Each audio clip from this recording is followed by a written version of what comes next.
las primeras páginas dice publicaciones. Una institución científica o una actividad científica no sirve para nada si es que no comunica, y no comunica por escrito, que quede lo que uno hace escrito a disposición de todo. No todo en sí tiene, digamos, en sí el peso como para hacer una publicación indexada, pero son cosas interesantes que interesan también hacer llegar a los conciudadanos al país. Y también tenemos ahí una lista de comunicaciones que hemos hecho en simposios. Las cifras en sí son 16 papers, comunicaciones en revistas indexadas. Para una institución que tiene 10 PhD, este es en sí por encima del promedio internacional, diría yo. Y en lo que se refiere a comunicaciones en eventos como seminarios, convenciones, etc., tenemos 150 publicaciones en el año 2000, presentaciones en el año 2011. En el campo de la sismología, hay varias actividades que debería mencionar, pero si, por razones del tiempo, algo interesante que hemos iniciado este año con los proyectos de PPR, presupuesto por resultados del Ministerio de Economía y Finanzas, es la evaluación de los peligros que se presentan en la zona baja del río Rímac. No el Lima metropolitana en sí, sino lugares como Huaycán y otros en esa área. Hemos complementado la microzonificación sísmica de la ciudad de Lima, un proyecto que ya se había iniciado por SISMIC con el auspicio del APC, que es el gremio de las aseguradoras, que no completaron en sí todo Lima metropolitana, y hemos hecho las costas, se puede decir, desde Tuzán hasta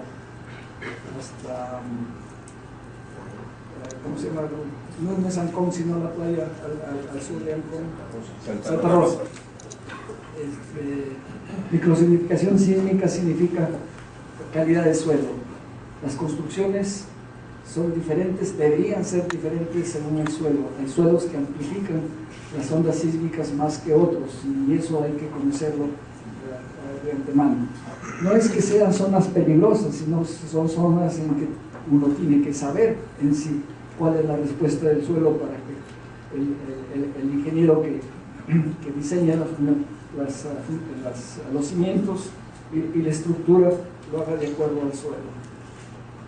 Por supuesto tenemos el servicio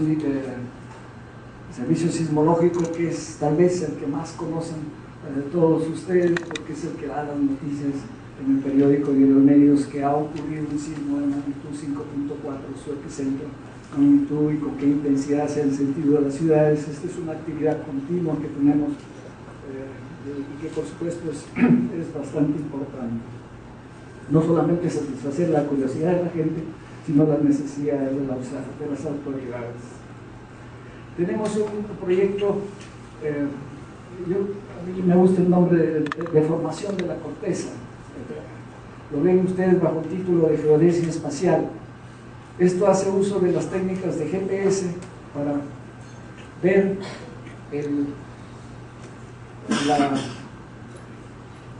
funciona como un extensómetro, diría yo. Los GPS son capaces de determinar la posición de cualquier punto donde se pone un monumento con milímetros de precisión.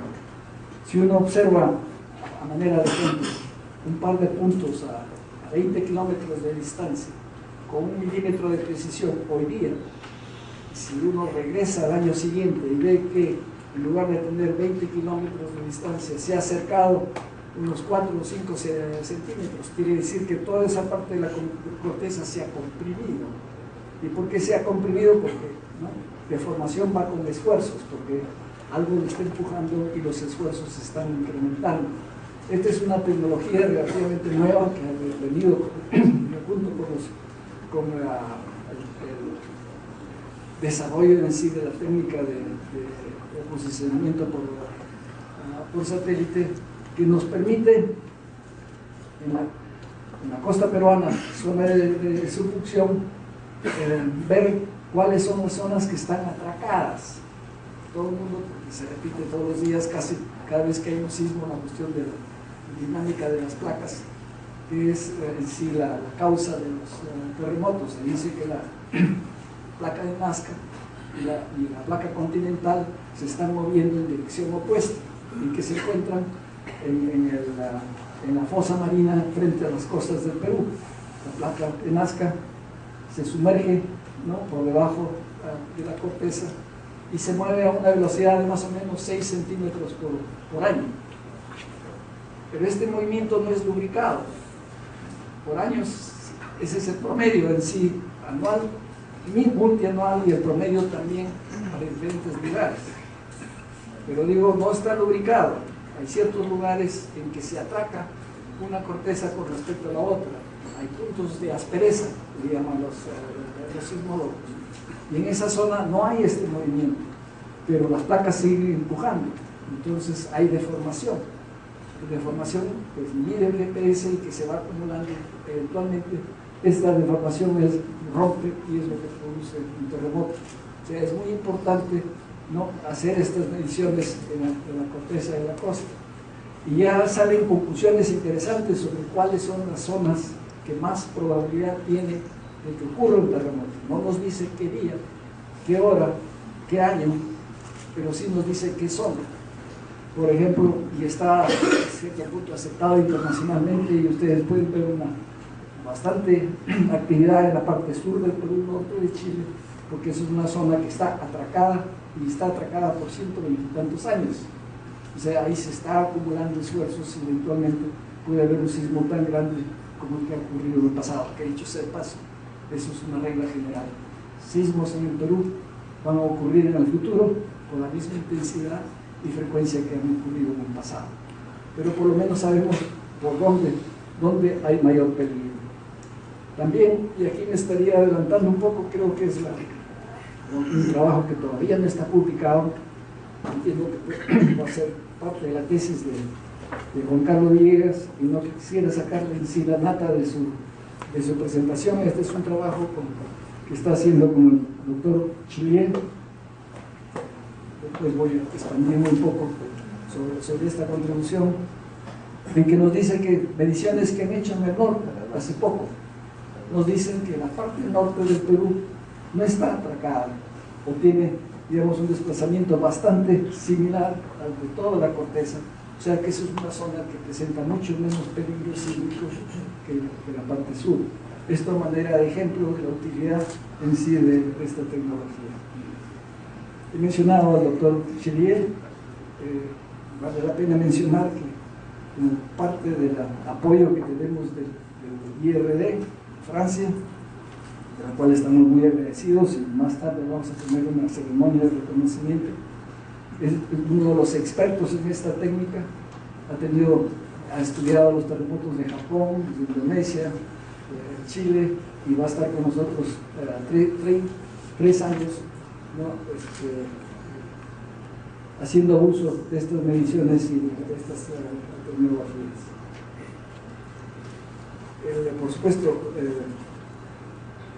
aparte de las mediciones de GPS, las zonas que están atracadas, si estuvieran bien atracadas, no deberían producir ningún sismo, porque no hay deslizamiento de uno con respecto al otro. Me refiero a los sismos pequeños, ¿no?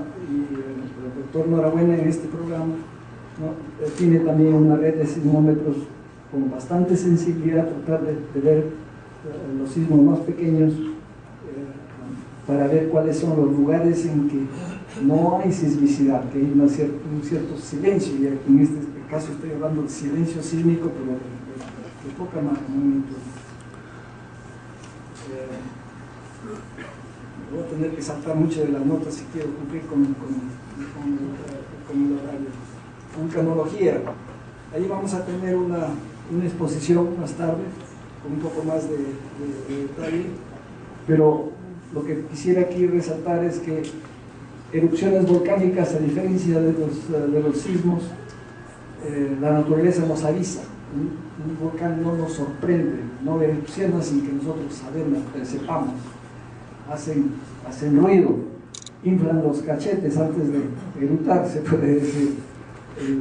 O sea, si tiene sismómetros puede uno censar de que hay un incremento en su actividad sísmica, que el ciudadano corriente no lo siente, pero los instrumentos sí. Y aparte de eso también produce deformaciones que se miden también con GPS. Esa es otra de las aplicaciones de la técnica de GPS, es medir la deformación que sufre un volcán antes de erupcionar. Y en el caso de la crisis que hizo el Ubimas, pudimos y se ha desarrollado una técnica, creo que es el tema que va a desarrollar el doctor Macedo, que nos permitía avisarle a INDECI con anticipación la posible ocurrencia de una erupción. Dicho sea paso, pues, de aquí con un poco del futuro, de los 14 volcanes o 12, depende de donde lean ustedes el número de volcanes activos que tiene el Perú, tenemos instrumentados solo 2, el Misti y el Ubimas. Tenemos un proyecto de SNIP ya terminado, en que con la idea de poner sismómetros e instrumentos en la mayoría, en todos los volcanes activos del país.